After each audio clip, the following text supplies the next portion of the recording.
everyone, welcome to today's video. In this video, I'll be sharing my morning routine of waking up at 5 a.m.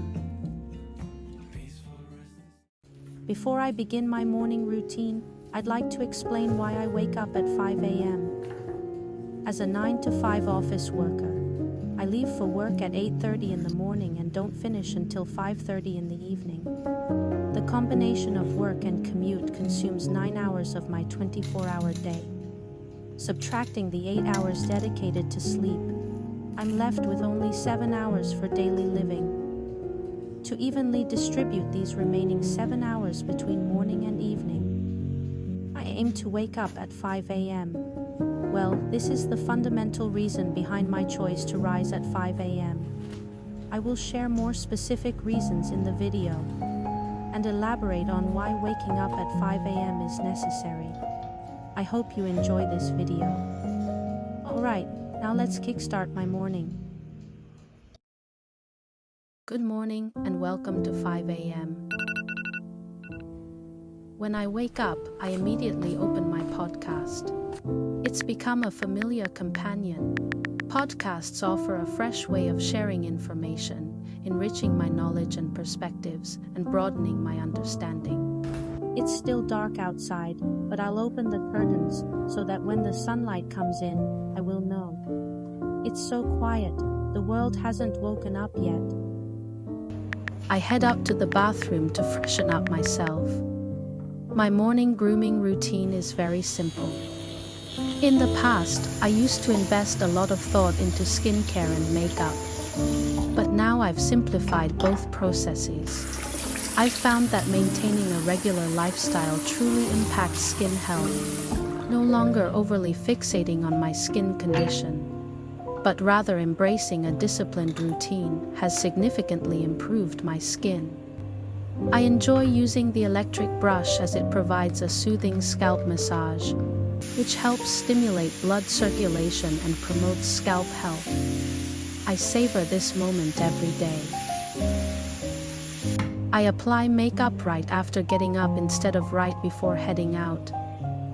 Once I've finished applying makeup, I can proceed directly with my daily activities, without having to worry about it later.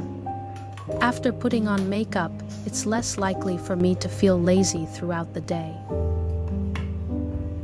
I usually start my day by drinking a glass of water to replenish fluids and kickstart my hydration process. This is an essential part of my morning routine. After 8 hours of sleep without water, my body naturally becomes dehydrated. So staying hydrated is crucial. This year, I returned to the role of a student, enrolling in a 1.5-year-long online school program. It's a big challenge because I need to allocate at least 15 to 20 hours per week for studying while working full-time. There are too many things I want to do, and time always feels insufficient. Consequently, this year, I leaned even more heavily on my morning routine. Why prioritize mornings specifically? Well, after a day's work, I easily fall into the temptation of relaxation in the evenings. Fatigue sets in, and my brain craves various forms of entertainment and leisure. However, indulging in these activities often left me feeling even more exhausted the next day, with the added consequence of staying up later than intended. The fleeting pleasure of late-night relaxation quickly gives way to the morning anxiety. This cycle isn't conducive to my overall well-being. It merely depletes my energy rather than enhancing my state. Therefore, I made a firm commitment to prioritize early bedtimes and early mornings. Starting each day with clear goals has maximized my productivity, while also increasing my satisfaction with life. I spent an hour studying during the early morning, and it was incredibly efficient. There were no distractions, just pure focus. The city gradually wakes up, and by then I've already completed my most important morning tasks. It's time to make breakfast. I'm making very simple cranberry scones today. In a large mixing bowl, combine the cake flour, baking powder, and sugar. Thoroughly mix these dry ingredients. Add the cubed butter to the dry ingredients. Use a pastry cutter to patiently cut the butter cubes into small pieces and mix them evenly into the dry ingredients. Then use fingertips to rub the butter into the mixture until it resembles coarse crumbs. Gradually pour in the milk, starting with about half of the total amount. Gently stir the mixture until it begins to come together into a soft dough. Add more milk as needed until the dough just holds together and is slightly sticky. Patiently repeat. Be cautious not to overmix. The dough should be shaggy and moist but not too wet. Transfer the dough onto a work surface lined with plastic wrap. Flatten the dough and gently roll it into a rectangular sheet using a rolling pin.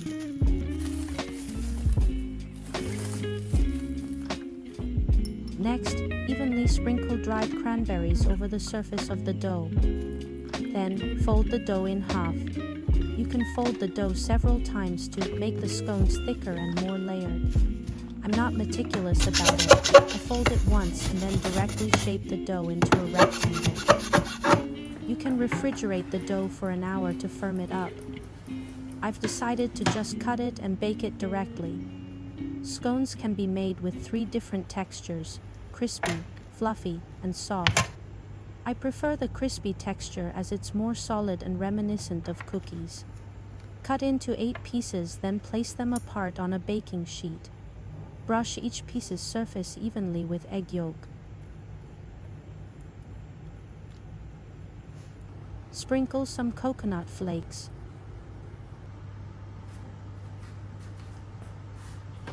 And then put them into the preheated oven, 180 degrees, for about 20 minutes.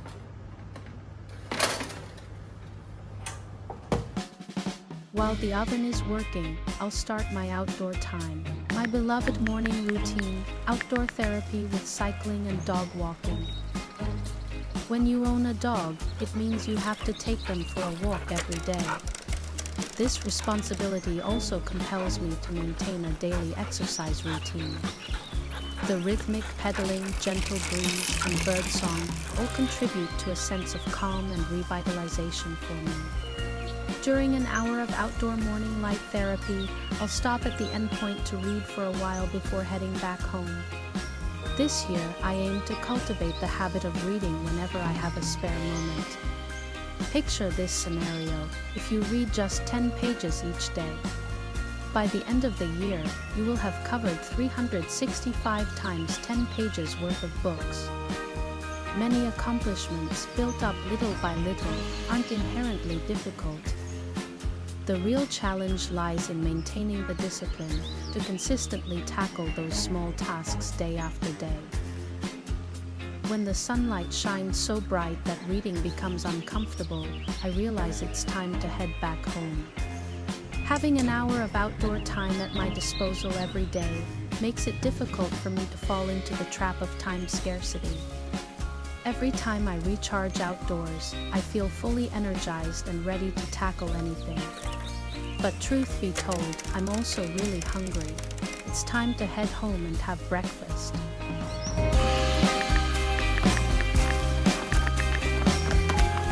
I got new coffee beans. How wonderful! After having bought a coffee machine for so long, I haven't repeated buying the same type of coffee beans. I'm pleasantly surprised by the variety of coffee beans available in Australia.